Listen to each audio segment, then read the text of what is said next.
قربانی نہ ظلم ہے نہ پیسے کا ضیاع۔ معلوم ہوتا ہے کہ کچھ لوگ دنیا میں ایسے بھی پائے جاتے ہیں جو کہ مسلمانوں کے اس عظیم تہوار یعنی بقرہ عید پر جانور ذبح کرنے پر اعتراض کرتے ہیں۔ بڑی حیرانگی کی بات ہے، آخر اس میں مسئلہ کیا ہے؟ چلے پہلے ظلم والی بات کو کور کر لیتے ہیں۔ دیکھیں، پہلی بات تو یہ ہے کہ اللہ تعالیٰ جانوروں کا بھی مالک ہے، وہ تصرف کا بھی مالک ہے، وہ جس طرح چاہے حکم دے سکتا ہے، بندہ تو مالک کے حکم کے تابع ہوتا ہے نا۔ دوسری بات، مذہبی روایات کے طور پر جانور کم و بیش ہر مذہب میں ذبح کیے جاتے ہیں، مگر اسلام نے جو قربانی کا حکم دیا ہے اس کا ایک اپنا ہی کمال ہے، اس کی الگ ہی کلاس ہے۔ اور تیسری بات، دیکھیں نا، مرغی تو ساری دنیا کھاتی ہے نا، تو زندہ تو نہیں کھاتی، اسے بھی مار کر ہی کھاتی ہے، مگر اسلام نے اس کا منظم کم تکلیف والا طریقہ دیا ہے جس کو ذبح کہا جاتا ہے۔ مچھلی، جھینگے وغیرہ کو سب شکار کر کے کھاتے ہیں، تو صرف عید پر کیا مسئلہ ہے؟ اچھا، اب چوتھی بات وہ یہ ہے کہ اسلام دنیا کے ہر کونے کے لیے ہے۔ جہاں صرف برف ہو، ریگستان ہو، سبزیاں نہ ہوں، وہاں کے لوگ پھر کیا کریں گے؟ اسلام نے ایسے لوگوں کا بھی خیال رکھا ہے۔ اب چلتے ہیں پانچویں بات کی طرف، اور وہ یہ ہے کہ گوشت کھانا فطری چیز ہے۔ اللہ کریم نے انسانوں کو مختلف قسم کے جو دانت دیے نا، دیکھیں نوکیلے دانت بھی ہیں اور چبانے کے لیے گول داڑیں بھی دی ہیں۔ اس سے کیا مراد ہے؟ یہ تاکہ سبزی کھانے والے جانور جو ہوتے نا، ان کے نوکیلے دانت نہیں ہوتے، نہ گول داڑیں ہوتی ہیں۔ اللہ کریم نے انسان کو جو دانت دیے ہیں وہ سبزی بھی کھا سکتا ہے اس سے، اور گوشت بھی چبا سکتا ہے۔ اب چلتے ہیں چھٹی بات کی طرف، اور وہ یہ ہے کہ جانور کا دودھ تو سب پیتے ہیں نا، ملک کا استعمال تو ساری دنیا میں ہے، حالانکہ یہ جانور کے بچے کا حق ہے۔ جب یہ ظلم نہیں ہے تو گوشت کھانا پھر کیسے ظلم ہو جائے گا؟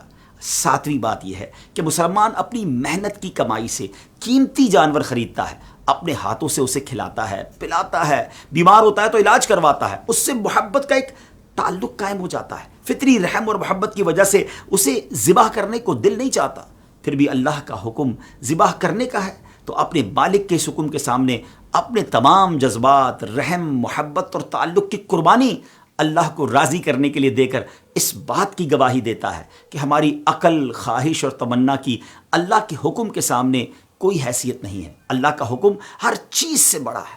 اللہ کریم ہمیں اپنے حکم پر چلنے کی توفیق عطا فرمائے تو خوش دلی کے ساتھ، جی ہاں، ثواب کی نیت سے قربانی کیجئے اور اس کی برکتیں لوٹیے۔ ایک اور اعتراض ہوتا ہے کہ جناب اربوں روپے خرچ ہو جاتے ہیں، ان پیسوں سے کچھ اور کر لیا جاتا، غریبوں کو تقسیم کر دیا جاتا۔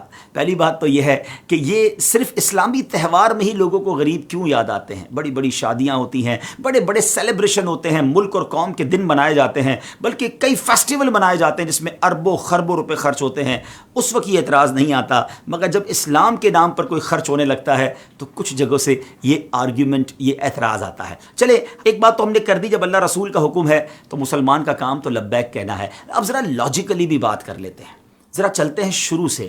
اس جانور کی قربانی کی وجہ سے، بقرہ عید کی وجہ سے آپ جانتے ہیں پوری دنیا میں کتنا بڑا معاشی بوسٹ آتا ہے، کتنا بڑا سائیکل چلتا ہے بزنس کا۔ دیکھیں نا، بزنس کی کامیابی کا تو راز ہی یہی کہا جاتا ہے نا کہ ایک بندے کی جیب سے پیسے نکلیں اور دوسرے بندے کی جیب میں چلے جائیں، مارکیٹ میں کیش فلو آ جائے۔ ذرا چلیے جناب، یہ جانور آتے کہاں سے ہیں؟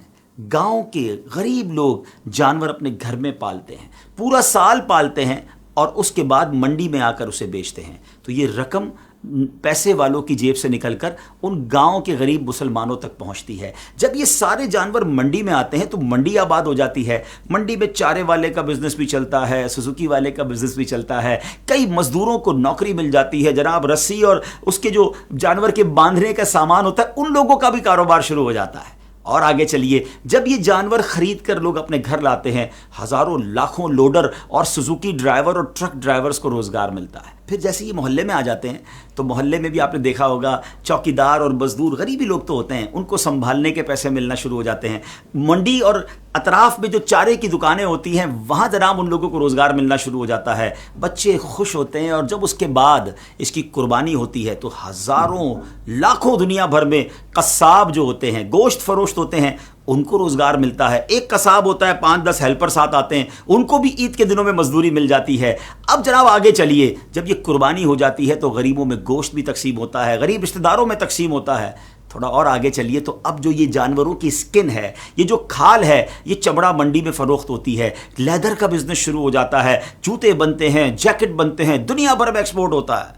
مجھے بتائیے ناظرین، کتنے لاکھوں غریبوں کا بھلا ہوتا ہے قربانی میں، اور اربوں نہیں، ایک تحقیق کے مطابق خربوں روپے امیر مسلمانوں کی جیبوں سے نکل کر غریب مسلمانوں تک پہنچ جاتے ہیں۔ اتنا شاندار سائیکل ہے یہ بزنس کا، سبحان اللہ۔ اللہ رسول کے حکم پر عمل بھی ہے، نیکیوں کا خزانہ بھی ہے، اور بزنس کا اتنا شاندار بوسٹ بھی ہے۔